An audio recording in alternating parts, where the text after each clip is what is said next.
Today we're going to do a review of the Otterbox Defender case for the Samsung Galaxy S6, which was just released on Friday.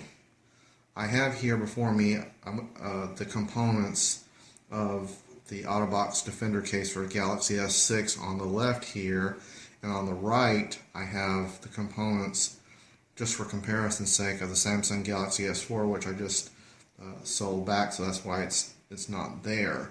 As you can see, there are a lot of similarities. They all come in three pieces. They all have cutouts for the appropriate sensors on the front, cutouts for the camera in the back, and then they have the silicone outer covering.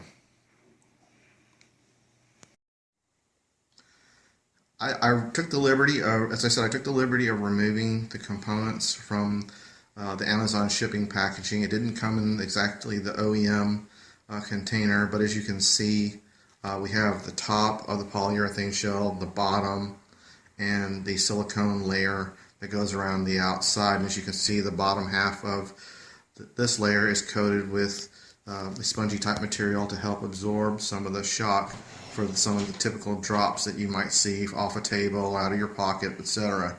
I have the holster clip here, but it comes with it. I haven't used the holster on a Defender case in years. I just put the phone in my pocket and toss the holster in a drawer. Alright, so to begin the installation process, what you'll need is a light lens wipe. Gently clean the front and the back of your device and around the edges. This nice glass and aluminum frame.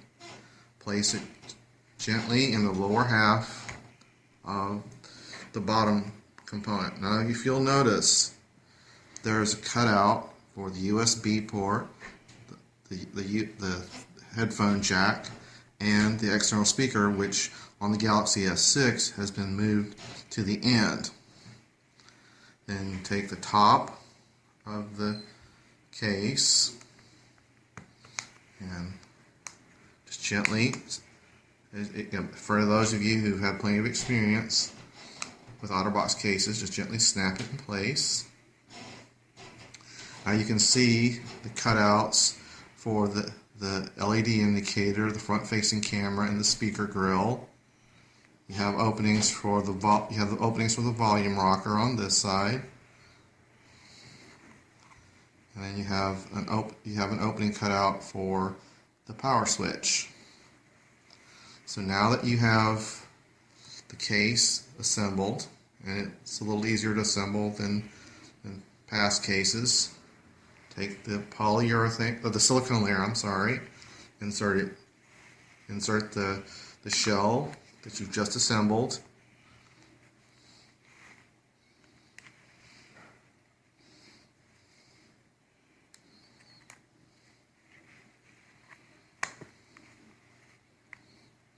You have to kind of work it around. As you can see, I've kind of woken up the device, trying to get it all fitted in, because there's a lot of ports on here for the headphone jack, the USB, and the bottom external speaker. So you just have to work it around. It takes a little bit of work, as most Otterbox cases do.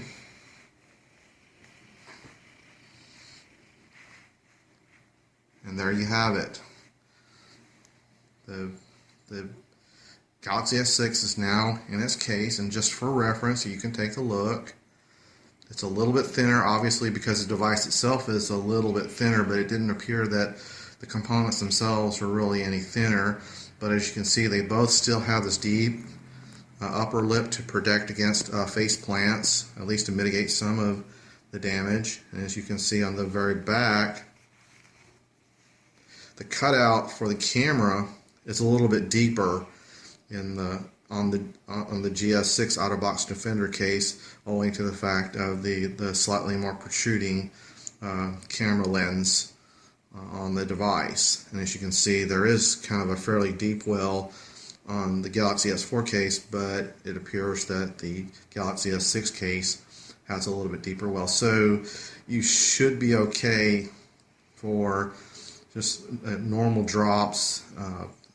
Obviously, if there's something sticking up out of the pavement, you might get a scratch, but hopefully this cutout is deep enough to mitigate any damage. And as I said, you can see the cover for the cover for the speaker grill, cover for the USB, and then the headphone jack goes in this little opening here. And there's a sensor for the microphone at the bottom. There's your power switch, and then here is your IR blaster and your other microphone here. And then here are your volume rockers, and it's a pretty snug fit. It feels very solid. Makes the device feel very safe and snug, and I highly recommend this case. And as I get to use it, hopefully I'll be able to hop back on and give you an update. The Samsung Galaxy S6 is the first Galaxy S device to have wireless charging built in. It has dual wireless charging standards as well as rapid charging, as you know, and NFC and MST mobile payment systems. Well, one of the many questions that has popped up on some of the sub forums is, does this thing charge wirelessly through such a heavy, rugged case? Well, I have here the Samsung OEM wireless charging pad. So I'll place the Otterbox on the case, and as you can see, it has no trouble penetrating through. It has no trouble penetrating through the case itself, and it's going to sleep really quickly. But you can see, one more time, the lightning bolt here. That means it's charging. So you can absolutely use this case with a wireless charging pad. If you know, it may not work with all wireless charging pads, but it definitely works with the OEM charging pad, and I'm sure there are a number of other really great charging pad cases. You just have to try them out for yourself. So I hope you've enjoyed the Samsung Galaxy S6 Otterbox Defender review.